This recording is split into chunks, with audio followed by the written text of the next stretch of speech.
क्या गाना गा रहे हैं? नहीं नाम से नहीं पढ़ता। हाँ मस्जिद में पढ़ते नहीं है।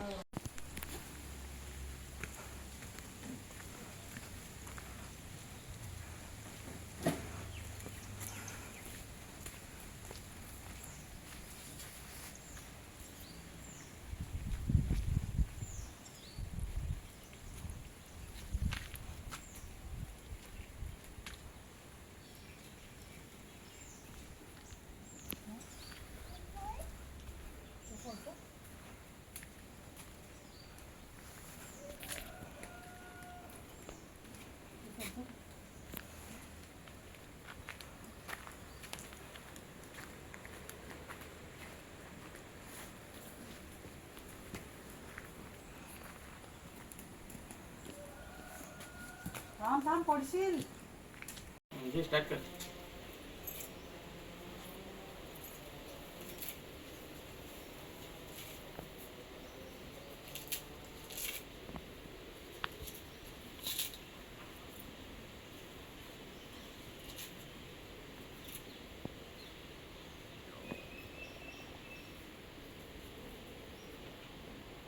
सर्व दिसतात ना?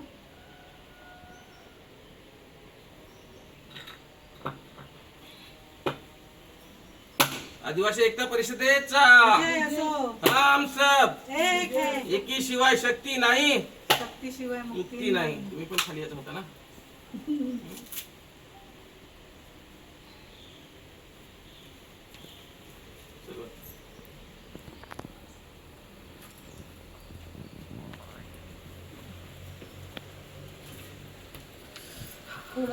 थांबा, थांबा.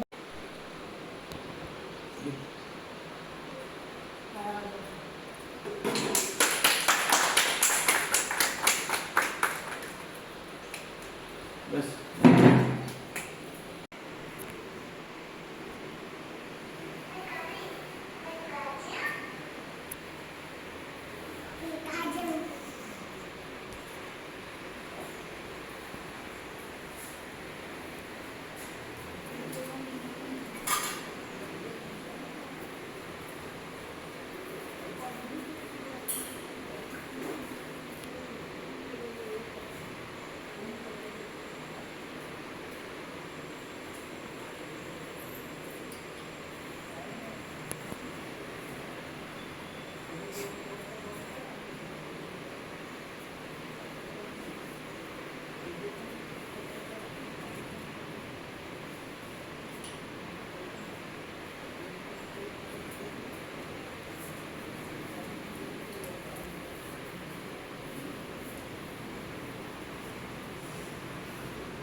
बस.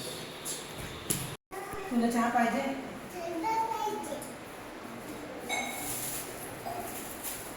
चहा पाहिजे? केवढा पाहिजे?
काय है बाबा छुआ दे.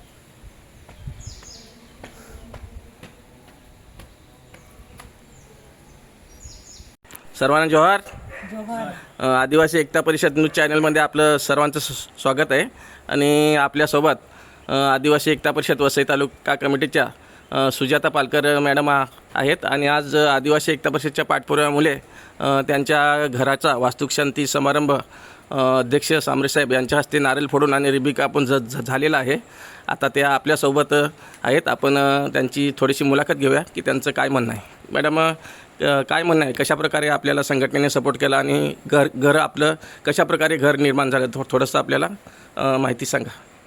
नमस्कार, माझं नाव सुजाता कृष्णा पालकर, राहणार किरोली फोकोडीवाडी. आम्ही ह्या जागेमध्ये गेली 100 वर्षापासून ही आमची चौथी पिढी आहे. परंतु पूर्वी आमचे इथे अक्षरशः झोपडं होतं, त्याच्यामध्ये साप शिरायचे, विंचू शिरायचे.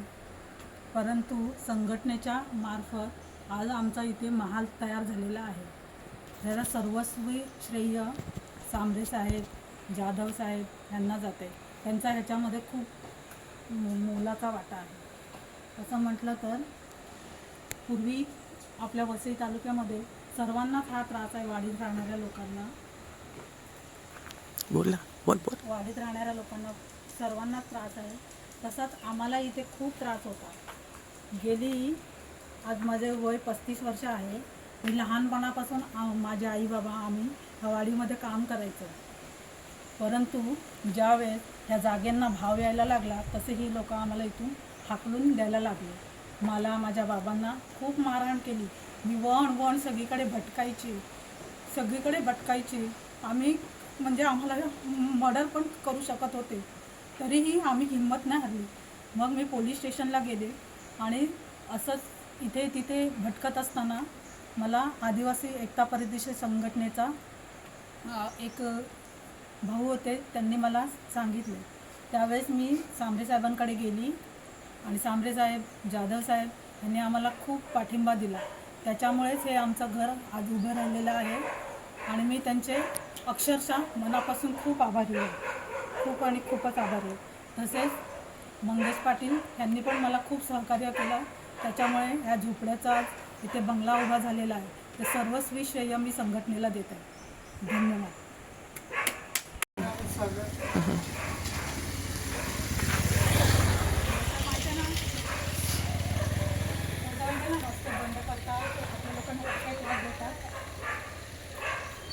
पीडित झाले लोकांची मग त्याचा त्रास कोणाला द्यायचा